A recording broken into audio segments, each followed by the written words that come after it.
क्या आपने कभी महसूस किया है कि आप दूसरों के लिए हमेशा अवेलेबल रहते हैं, हर वक्त मदद करते हैं, लेकिन फिर भी लोग आपको संजीदगी से नहीं लेते? आप खामोश रहते हैं, समझौता करते हैं, बात टाल देते हैं, और फिर दिल में एक सवाल उठता है, आखिर लोग मेरी कदर क्यों नहीं करते? अक्सर लोग इसका जवाब दूसरों में तलाश करते हैं। वो कहते हैं, लोग सेल्फिश हैं, लोग बदतमीज हैं, लोग बदल गए हैं। लेकिन सच ये है, मसला ज्यादातर वहां नहीं होता, मसला यहां होता है, हमारे रवैये में। हमारे मुआशरे की एक बड़ी गलती ये है कि हम एहतराम को खामोशी से सब कुछ सहने के साथ जोड़ देते हैं। हम समझते हैं कि अगर हम हर बात मान लेंगे तो लोग हमें अच्छा समझेंगे।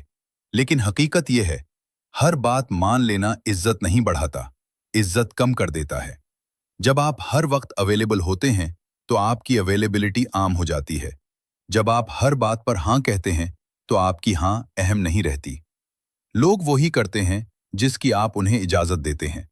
ये वीडियो किसी को इल्जाम देने के लिए नहीं है, ये समझाने के लिए है कि इज्जत मांगने से नहीं, रवैये से बनती है। अब जरा हल की तरफ आते हैं।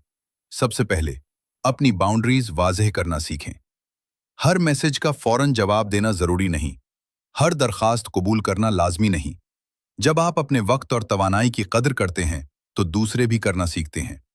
दूसरी बात, अपनी बात वाज़ेह और सीधे अंदाज में कहना सीखें। खामोश रहना हमेशा मैच्योरिटी नहीं होता, कभी कभी खामोशी गलत पैगाम दे देती है।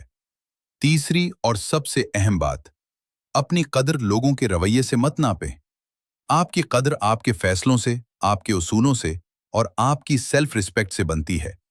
याद रखें, लोग आपको वैसे ही ट्रीट करेंगे जैसे आप खुद को ट्रीट करते हैं। अगर आप खुद को कम समझेंगे तो दुनिया भी आपको कम ही समझेगी।